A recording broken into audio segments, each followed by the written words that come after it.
দেশের সব খাতেই দুর্নীতি থাকার কথা স্বীকার করেছেন খোদ আওয়ামী লীগ সাধারণ সম্পাদক ওবায়দুল কাদের। আমলারা এই দুর্নীতি করে, রাজনীতিকরা করে না, এমন কথা বলার আগে রাজনীতিকদের আয়নায় মুখ দেখার পরামর্শও দেন তিনি।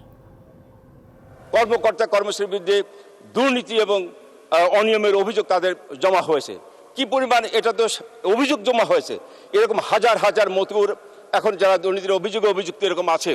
মঙ্গলবার সংসদে বাজেট আলোচনা নিয়ে দলের দুই সংসদ সদস্য কথা বলেন দুর্নীতি নিয়ে। এনবিআর কর্মকর্তা মতিউরের ছাগলকাণ্ডের সমালোচনা করে দাবি করা হয় এরকম হাজারো মতিউর প্রশাসনে আছে, তারপরে দুর্নীতি আমাদের কমানো সম্ভব হয় নাই। পরের দিন বিদেশ ফেরত প্রবাসী যাত্রীদের সুবিধা দিতে বিমানবন্দর কর্তৃপক্ষের উদ্যোগে বিআরটিসির দুটি বাস সার্ভিস উদ্বোধনের সময়ও কথা বলেন দুর্নীতি নিয়ে। বিশ্বমানের থার্মিক্স রড, সালাম স্টিল থার্মিক্স, দেশের একমাত্র থার্মিক্স রড। জানান দুর্নীতি সব সেক্টরেই আছে। দুর্নীতি নেই এমন দাবি তো আমরা করছি না।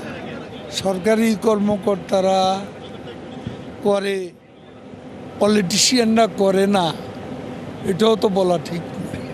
প্রথমত আয়নায় নিজের চেহারাটা দেখা উচিত। দুর্নীতি নিয়ে সরকারের জিরো টলারেন্স নীতির কথা জানিয়ে তিনি বলেন, দুর্নীতি দমনে দুদক সম্পূর্ণ স্বাধীন। আমি মনে করি এখানে দুদক আছে এবং দুদক স্বাধীন, এবং এই স্বাধীনতা সরকার কোনো প্রকার হস্তক্ষেপ করেনি, করবে। বিমানবন্দর থেকে প্রবাসীদের জন্য প্রাথমিকভাবে দুটি বাস সার্ভিস চালু হলেও পর্যায়ক্রমে আরও বাস যুক্ত হওয়ার কথা রয়েছে। মাহফুজা বৃষ্টি, ডিবিসি নিউজ, ঢাকা।